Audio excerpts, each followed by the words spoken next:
What's up, DubNation? Rich with Let's Go Warriors here.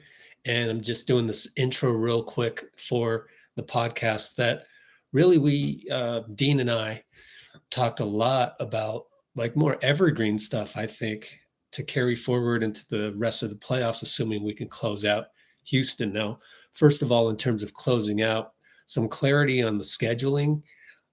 My guess is that if we win tonight, then game one, if Minnesota takes care of LA, will start on Sunday. I think the NBA and ABC really like those Sunday games, and they're more than happy to either put LeBron or Steph on a Sunday game. So if Minnesota can take care of business and the Warriors as well, then, well, either way, if the Warriors can take care of business, they'll get the extra rest for our old guys. I mentioned this on our website, so go check that out. Let'sGoWarriors.com. I could really use your free subscriptions and also your likes on there. So if we can close out Houston, I think the earliest the game one will start either against the Wolves or the Lakers would be Sunday, and preferably Sunday for all the network executives, although they probably are rooting for LeBron and Steph to have a matchup. So I take that back. But anyways, if the Warriors can win this tonight and get it over with, then you've got 4 days of rest, in my opinion. I could be wrong about that. If they lose, though, then you could see a scenario where it goes to possibly 7 games. And if you're doing 7 games, then it's 2023 all over again when Sacramento game 7, Steph went off. Yeah. But then you had to turn around in 48 hours and reset the emotion and play game 1 of the next series.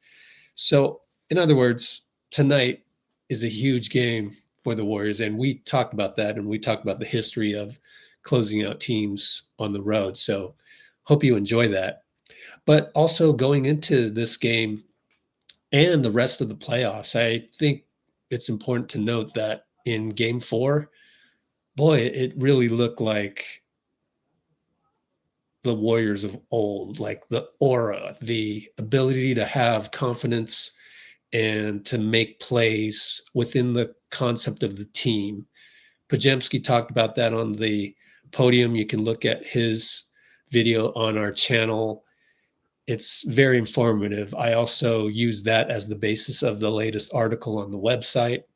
And I'm running up against the pregame with Ime Udoka as this crazy 4:30 p.m. tip-off from the Pacific time. And that, I think, appeases the Houston home crowd. I think they'll allow that in the first round, where you could have this early of a tip-off for them. I think it's only 6:30 p.m. for them, but they probably prefer that. I don't know, probably has something to do with TV as well and the other games going on.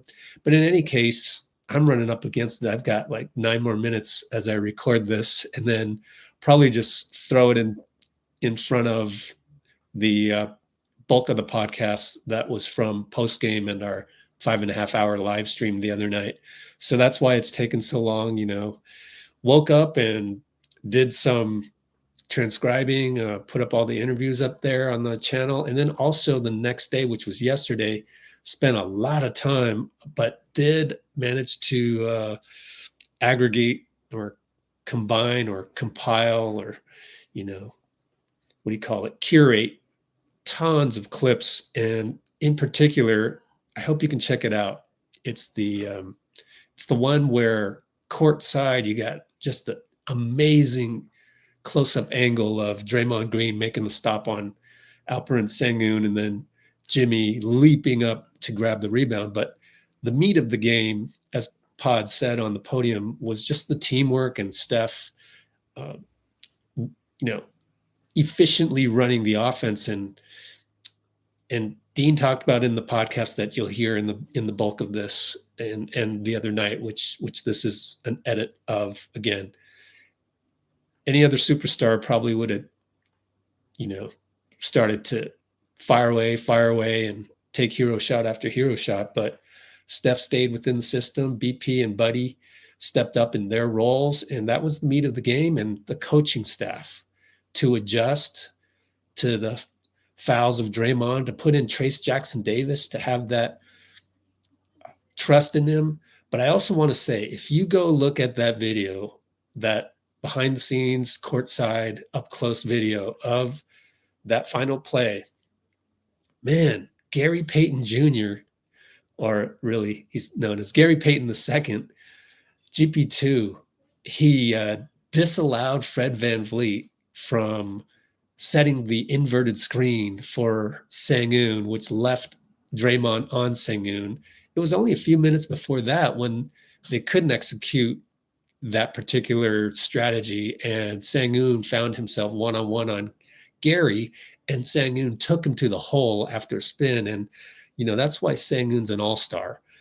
But at the same time, did Draymond, you know, so we, first of all, we talked about the role players, them stepping up, and Steph having an efficient game, a proper way to play basketball, playing basketball the right way. That allowed our guys to step up. And then our superstars did their superstar moments, which is so exciting because normally that's on offense, right?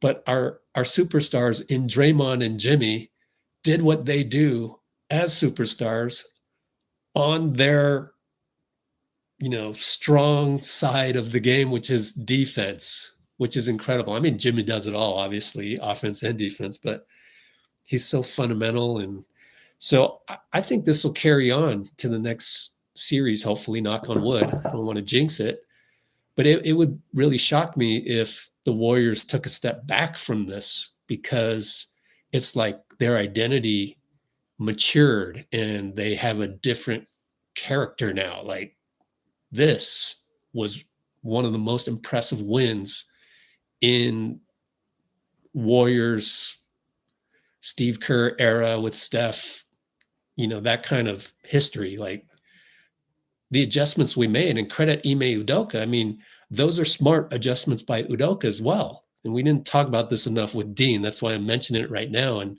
especially after spending all day yesterday doing the courtside video, which, if I didn't have 4 minutes to get to Ime Udoka's online Zoom call, I would put up in the back and show you and describe it, do the X's and O's with you. But man, and Looney being in there at the end to defend Steven Adams so that Jimmy could have the space to rise, because otherwise Jimmy would have to fight through Steven Adams. It was just, yeah, signature win. And I'm so excited for Game 5, and I hope you are. And I hope you listen to this podcast right before, because it'll really get you juiced up. So I appreciate you listening or watching. And that's all I got to say right now. But here I go off to the Ime Udoka presser. And while this file is being processed and then put on Spotify and YouTube and iTunes. So enjoy. And we'll see you hopefully on the live stream, the watch party for Game 5, which is coming up in an hour and 45 minutes. Appreciate you all, DubNation. Take it away, Rich and Dean, from the other night. Dean Chambers in the house. What? All right, Dean. Let's get him What's up. up, Rich? I don't even know what to say, man. I was laughing and crying. I'll let you know if Jimmy Rich, yeah. What do you feel, man? I don't even know what to say. Like, what's the emotion? This is the playoffs, man. I got to admit, well, I'm already tired because I spent all day working, getting stuff on the channel. And, you know, I'm tired. I didn't have really dinner. All I did was have a late lunch because things got going late. So I'm number one, I am exhausted. Plus that game was so thrilling that it takes a lot out of you. But I got to admit, I have some relief in there too. So some of it's relief, but it's a good relief. What it's all about, though. This type of game, man. We do have to remember how lucky we are that we got treated with a game like this.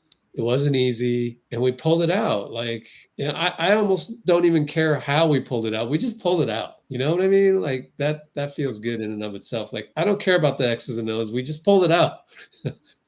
and I trust that we hustled our butts off and we got a couple great performances from guys like Buddy and BP and stuff. And like, that's great. But like, yeah, Oh I don't man. know that I've been happier with the win and not really wanting to analyze anything, right? I don't know if you feel that way, but No, that's it's totally like I don't want to touch this. I don't want to break it. exactly. How did we win this game? How did Yeah. we? Oh man, this is incredible. They're so tough, dude. I love that about them. I honestly, I thought I would feel the way I felt about the Grizzlies, but no, that the Udoka thing, man. He's a vet coach, and they're playing like really, really tough veterans, and if we end up winning this series, you know, hopefully, which is this is not over. Game 5 is gonna be something. Going back to Houston after this, man. But this is a kind of, what would you call it, Rich? It's almost like going through the furnace to purify all the impurities and gold or whatever, you know. This is the kind of win where you go, it's just kind of game too overall, where and an opponent where you go, like, if we can handle this, you know, right. The other series, like, we're not gonna, you don't have any fear at all, you know. If you didn't have fear today, you're just not going to have fear in these playoffs. Not saying we're going to win it. That's very tough. There's a lot of really great opponents, and this series is not over. But man, incredible. Oh, cool. Elijah says that. I guess Elijah went to Chase. Did you go to Chase? You were at the game. So there's this guy Ray Almeida. He's like a popular fan. I don't know him that well, but sometimes he has tweets and talks about like he has some insider information sometimes. He's been around for years. So Elijah said that he protested the Warriors fans to wear the damn shirt. Oh, Jimmy Butler's at the podium. My fault. Oh, let's go. Can't wait. A few moments later. Jimmy, you and Dillon got into it. It looked like you guys were having fun. Like, take it back to the playground almost, it looked like. What was it like out there? And it looked like you guys were like going back and forth. Did you enjoy that element of the game? No, we're not having fun. Give me a record for this. I don't like Dillon Brooks, so we're never having fun. I'm a fierce competitor. He's a fierce competitor, but there ain't nothing fun about that. So when you look at some of the pictures, I'm looking at the pictures, and it looked like he was trying to have fun, but you weren't going for it. No, I'm not going for that. And I don't think anybody is trying to be friends with anybody on either team. That's for sure. Fun is winning. Fun is competing. And it's going to be fun whenever we get forward. Jimmy, I heard that you said a little earlier that you got your joy back, which was a big thing for you a couple months ago. Mm-hmm. Is that joy because of winning, or is that joy because of winning with this group of guys? Definitely because of winning. Definitely because I'm able to be who I am, who I've made myself out to be for the last couple of years in this league. But more than anything, it's just fun. I get to play basketball. You know, I get to come into work knowing that I'm going to be able to play in these games, play in the playoffs, and help us do something special. That's hilarious. But he's not Alfred. He's the evil man. He's the evil man. Yeah, I was surprised that Butler said it was about winning and not about winning with this group in that interview. I'm surprised he chose that one. I kind of get it, right? Wait, say that again? They gave one of the reporters said, is this special because you're winning or because you're winning with this group? And he said it's because we're winning. But I get it, I think, because you want to cultivate this sense that no matter what team you're with, because that inspires confidence, right? Like Jordan and Kobe would always do that. They hardly ever really think about it. They hardly ever ask for anybody to be traded because we're good enough right now, as we are. We're going to win. Yeah, I think that was a very savvy answer from Jimmy Butler. Say that one more time so I can. The nuance is that, yeah. So, okay, the reporter asked, is this special because you're winning or because you're winning with this group of players? And that's kind of a softball because most people choose winning with this group of players. However, if you say, no, it's because we're winning, it gives me the sense that, like, you're creating this atmosphere around you that no matter who you're playing with, you're going to win. And like Jordan and Kobe hardly ever asked for more help.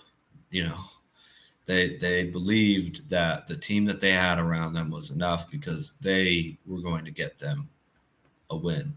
Yeah, but I was surprised that he answered it that way, and I like it. And then calling out Dillon Brooks by name, it's a bold move. Obviously Draymond didn't do that. I think Jimmy might be feeling it a little bit. You know what I mean? And that is excellent news for the Warriors. He did not seem tired, let's put it that way, on the podium there at all.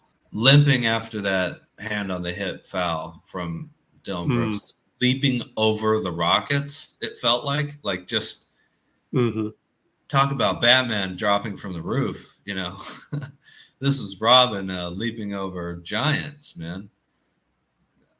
I have no idea how he got that rebound. That was incredible. That was just insane, and we did most of this really without Steph. I think he had 3 assists, so it's not like he had a huge passing night in terms of that. Obviously, the gravity's still there and everything.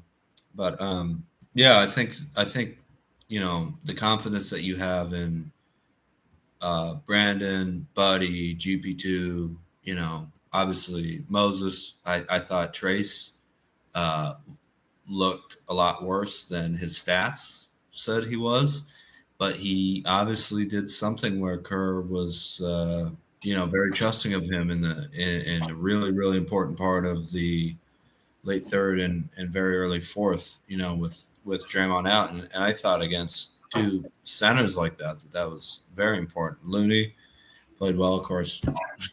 We couldn't have any higher confidence in it, in a role player on this team than Chez and Kevon Looney. But no JK, not really much. Santos, QP played great. It was just a whole team effort, and yet that's not enough. We say that in regular season games where we won by 10. This was a level of confidence I haven't seen since 2022. I think you said that too, Rich. And that's not a prediction for the future. I'm seeing it right now, And we all get a little high on our own supply when you're the defending champ, and I thought maybe we had a chance in 23, but looking back, this is way different. This is way different in terms of no offense to the Kings, but in terms of competition, they're the 2nd seed, 52-win team. Incredibly tough players, great coach, as Coach Kerr said, and you can't teach that level of mental toughness in 3 weeks. There's something in these guys that has been there for a long time. No, I like how you said that. You can't teach us mental toughness in 3 weeks. Or however, it's been long. 3 weeks since we had Jimmy, huh? Wow. So like 6 weeks, 8 weeks. Well, but around playoff time, I guess. Beginning of April. Yeah. I don't know if we win that game in the regular season post Jimmy trade, and we played really well. There was something about not having Steph go off, obviously. We never really had much of a lead, at least since halftime. It was 7-point lead for Houston, right? So it's not like we had a lead and we lost a little bit, then got it back. Like this is a game that I thought was going into overtime, I love the fact that this is so different than the regular season in terms of the 15-point swings. With it's almost like credit the Rockets for playing such tough defense, such that the game, I feel, in the regular season has gotten too modern, where it's like it swings 15 points each way and it's just sloppy, right? This wasn't really a sloppy game. It was a nice, pretty much clean game. So that's what I like about it. And I almost clean game in what way do you mean, Rich? Like it's not just back and forth and you shoot a 3, I shoot a 3, like it's kind of 90s basketball, which it's not, because I'm sure 90s was even slower than this. But yeah, I kind of like the fact that it's just not helter-skelter. When I used to play, when I was, high school level, sometimes you get in these pickup games that are just back and forth. I never liked those, actually. I like the more controlled and let's get somebody open. rather than here's an athletic play followed by another athletic play followed by, a miscue, like a bad pass that goes the other way. And it's just like, sometimes it doesn't feel like actual basketball. Houston's growing on me in terms of like that aspect. Of course, it's the playoffs, so you're not going to get that against Denver or the Lakers or probably Minnesota, any of those. But you know how regular season games can kind of get a little sloppy. Oh yeah, for sure. And, well, the reason I asked you was because I don't know how many people would characterize the physicality of this game as being clean. But Oh yeah, yeah. Well, I wrote about that on the website. I think the physicality part, honestly, to me, maybe it's just because Houston's Houston. It's a little overrated. I think there's that narrative. Oh, physicality. For me, it's don't turn the ball over. I know, but compared to the other series that we're watching, this is an extremely physical, tough. Yeah, and we can take it. That's what I love about it. I know. I agree. I think that's the most important thing we're learning. I'm so glad we got Houston in the first round, honestly. I mean, I can say that now that we're 3-1, but no, I felt that way. I felt that way going into this. Well, watching game one, just like, wow, this is going to be really, really like old school playoff level basketball. But don't you think that that Houston kind of is forcing us to confront all of our flaws or all of the things that we've struggled with in the regular season, even though we played well in certain areas, right? Yeah, I think it's very helpful to go through this with Houston, but I'm going to stop short on saying that it covers all the problems that we might have, because I do think OKC brings a different type of defense that's not quite Houston. Yeah. And just different, and we're just going to have to feel it. So there's no like cookie cutter process. You just have to go through the process of that, hopefully, knock on wood. I don't want to jinx us, but so I think OKC is damn good on defense, and not to disrespect any other team because they're pretty good defense too. But OKC's defense has been really good all season long, and they've got athletes as well. So it'll be a different, but yeah, I think Houston's defense is probably better than theirs. So it's great to feel it, and it's great to have to defend a Steven Adams Sengun lineup, which is crazy. That's crazy. Yeah. So that feels good that we're getting thrown in the fire like that, and it's kind of like it's almost like things happen for a reason. Like I don't know how it happened this way, that we just so happened to get the Rockets. I don't even want to think about it. We got there, and sometimes better be just lucky in terms of how we got Jimmy. And we got Jimmy, right? They had a couple more nominees for the Teammate of the Year award. That's pretty neat. I heard two, especially from Draymond, who loudly tried to predict who it was going to be. And he first said Buddy Love, which was great. And then he said Looney. And coach was like, well, it's a great candidate. And then he said, there was a pause, and he said, congratulations, Steph Curry. And then Stotts came over and said, I want you to know who Jack Twyman and Mo Stokes are. And it's a really, really sad story, actually. Mo Stokes was an incredible basketball player. He was averaging like 20 and 15, 20 points, 15 rebounds, something like that, and quite a few assists. And then he got hit twice in the head, collapsed on the plane, had brain swelling, had both physical and mental issues. And Jack Twyman, his teammate on the,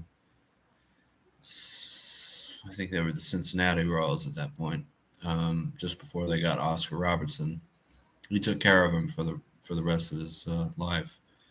Wow. It's a heck of a teammate for sure. It's not the most famous award, but obviously every team in the league if you think you're a title contender would want to win teammate of the year. So Steph is very deserving of that, obviously, and it was appropriate today, I think, because man, a lot of other superstars would have shot us out of this game. I'm just telling you, they would have, So Yep. Steph is the man. I think we all knew that. Draymond is the hustle player of the year, which he said was based off the only award based off an equation, right? Yeah. On his podcast. Deflection, steals, some, combination. Block screens, I think, was one of them. So, yeah, just beautiful recognition of Steph today. Steph Curry in Houston, closeout game. Toyota Center, baby. You've been there before. Yep. Been there a few times. Yeah. Good one. Really tough competition every time. So Dina Gahn says Buddy might be two-faced, actually. When he's good, he's really good. He just don't depend on a coin when to be good, though. I like it. You could flip a coin and see if he's going to be good or not. Yeah, but it might not be that bad. Man, look, he's hitting shots. I'm impressed by the defense. He's hustling out there. Whatever his skill set is, he's hustling out there. Man, it's great. And check how many steals he had, because I did call his name a couple times on those. 2 steals, 3 assists, 4 rebounds. And I feel like there were a couple other deflections that someone else got that he picked up and immediately raced up the court. A couple layups from that, a couple pass it out to the open man and run a play. He was excellent on the defensive end. Now we know, though, Rich, because we both watched basketball for a long time, that role players play better at home than they do on the road. So we'll have to see how that travels for some of the role players back to Houston. Yeah. Buddy and Draymond led the team with plus 17. Any closing thoughts heading next game? Either way this game went, they must have come in knowing Game 5 was going to be the most important game of the series, I think. It's either you 2-2, you're trying to get 3, or you 3-1, and you're trying to win the series. And we've had some problems closing out games on the road. Yeah, so Memphis was one in 2022. Nuggets, Memphis, Dallas. Should have swept the Nuggets. Didn't. Yep. The Kings. We had a terrible game 6. Oh, yeah. Yeah. Wow. 2022. That was at home, though. But that was a terrible game 6. Just complete lack of focus. Yeah. We won both games, I think, against LA. The 2 games we won were in Los Angeles. It's game 2 and game 5. And those were both at home, weren't they? Yeah. No, those were both at home. But we closed out Boston, obviously. Yeah, closed out games on the road. I don't want to play another. I really, really don't. Like, the biggest thing is we don't want to play another game at home until game 3 if we possibly can. I guess. Whoever. Yeah. Both the Timberwolves and the Lakers would have home court over us. So, all out game 5, man. It has to be all out in game 5. Yeah, has to be all out all the time. Every game. Yeah. But there's a scenario where you go, I try and get game 5, get game 6, not let it go to game 7. There's some series where I would feel that. Dina Gahn is asking what's Steph's record in road closeout games? 6-3. All time? That's tough. I don't know. It can't be 6-3 all time. We play too many series for that, right? Haven't we? Play like 29 series. Yeah. But maybe he's right. I don't know. So Dax asked if we finish early, would we have to start earlier? And the answer is no. You wait until whatever happens with No, Yeah, actually, you would wait until all the first round series are done, right? They don't play. No, No, they do. Really? You can start. Yeah, you can. Okay. Well, I say that real confidently, but I could be wrong. But I seem to recall next round. It just depends on what day of the week and who's playing and all of that. So they're going to try and get Steph Curry on ABC games Saturday and Sunday. Same thing, probably with LeBron, and then just go from there. So our series is progressing along at the same pace as Timberwolves and Lakers. So yeah, they're every other day too. So I'm looking at the NBA schedule, and Oklahoma and Cleveland both say they will begin May 5th, 6th, but can be moved up to May 3rd or 4th. So the NBA has a couple days. So it could go, I guess, from the 6th to the 3rd for one of them, maybe. Yeah, it was a good question. Thank you. I'm glad we looked that up. Eventually, every series goes every other day once you hit game 5, 6, 7 type of deal. And the NBA Finals is a fixed schedule. Like they have to, for whatever reason, nail those down, and those can't be changed. So it's only 2 teams, right? So moving towards that target. Yeah, and they've already planned it out just in case everything goes 7 games. It'll work. So the 5th to the 22nd this year, if it goes game 7, June 5th to June 22nd. The more rest we can get, of course, the better for this team, I would think. Yeah, it's certainly better than going game 7 and then roll right into the next series. That's tough. Definitely. That hurt us going from Sacramento to LA in 2023. Yeah. So there's that to be concerned about. So yeah, that's more reasons for you not to trick off game 5 here. You got to play it like your back's against the wall, actually. I think they will. I think it'll be another close game, if I'm being completely honest. I think both teams will be at playing their A game, really. Yeah, you have to assume that. This was the game I was worried about, actually. The Warriors just tricking it off and not showing up. 2-2, whatever. Win next 2 out of 4. We won this game, man. Gosh. Yeah, I don't really even know how to describe how I'm feeling, other than after the game I was quietly kind of crying and laughing at the same time. It was a feeling I haven't. What's the song they play? Oh, at the end of it? Like I've never had before, or whatever. I got a good feeling. Yeah. Is it by Flo Rida? I can't remember. I don't know. Anyway, Dina Gone. Good closing thought there by Dina Gone. Mm-hmm. This game was like a chess match. Counter strategy after counter strategy. I agree with you. Exactly. So, on that note, let's go Warriors, man. Oh, and prayers for Damian Lillard, man. That was terrible. Yeah, torn Achilles for Dame sucks. So guard like that. We'll see what happens with Milwaukee. So let's throw up the video file from Cholo. Is he on the stream still? Oh yeah, he is. All right, Cholo, here's your file. Nice. Cool.